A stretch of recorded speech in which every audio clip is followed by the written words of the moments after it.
Nos cryptos prennent cher. Bon, c'est pas vraiment une surprise. Ça fait un petit moment que je vous dis que ça commence à faiblir quand même. Là, je vous mets un petit exemple sur BNB USDT. C'est la crypto de Binance. Vous voyez le schéma là qui se reproduit? Ça fait pas plaisir, hein. Moi je suis le premier qui supporte les marchés financiers. J'aime bien quand ça monte, hein. Je préfère que ça monte que ça descende. Mais c'est vrai que voilà, on a des mouvements assez similaires, par exemple sur le BNB. Et là aussi, sur SUI, je voulais vous montrer un peu la vague qui se répète presque à l'identique.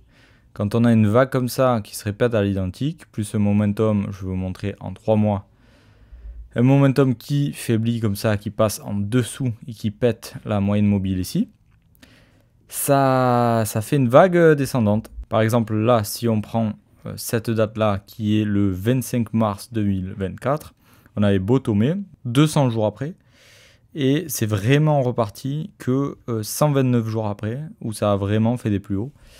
Et du coup, ben voilà, 129 jours, ça donnerait quelque chose comme en mai 2025. Donc ça serait bizarre parce que normalement, on doit vendre en mai et partir pendant les vacances. C'est ça le dicton de la bourse. Sell in May and go away. Et donc ça voudrait dire que le top est en mai. Mais là, ça nous indique que si ça refait la même vague, par exemple sur SUI, qui nous donne une bonne indication à quoi ressemblerait la vague, par exemple, on aurait par exemple en mai. Mais c'est vrai que ça peut être controversé parce que ça ne serait pas une bonne temporalité pour les marchés pour pumper. Donc on va voir ce qui nous prépare. Mais par exemple sur Bitcoin ici, on a des faiblissements de momentum avec des divergences. C'est-à-dire que le prix a monté et la force du prix est descendue. Ça veut dire qu'on monte mais avec moins de force.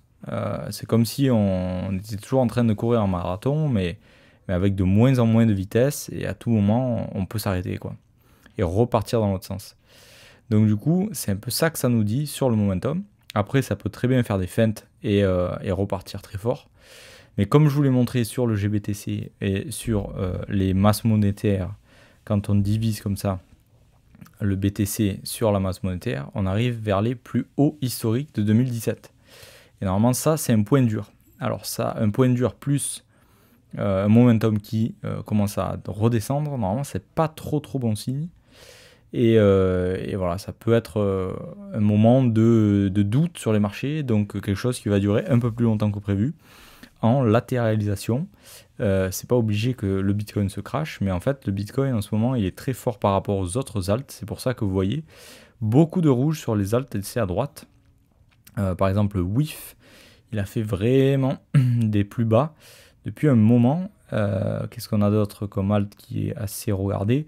Par exemple, Shiba aussi, qui fait des plus bas depuis qu'on est arrivé au top ici le 2 décembre 2024.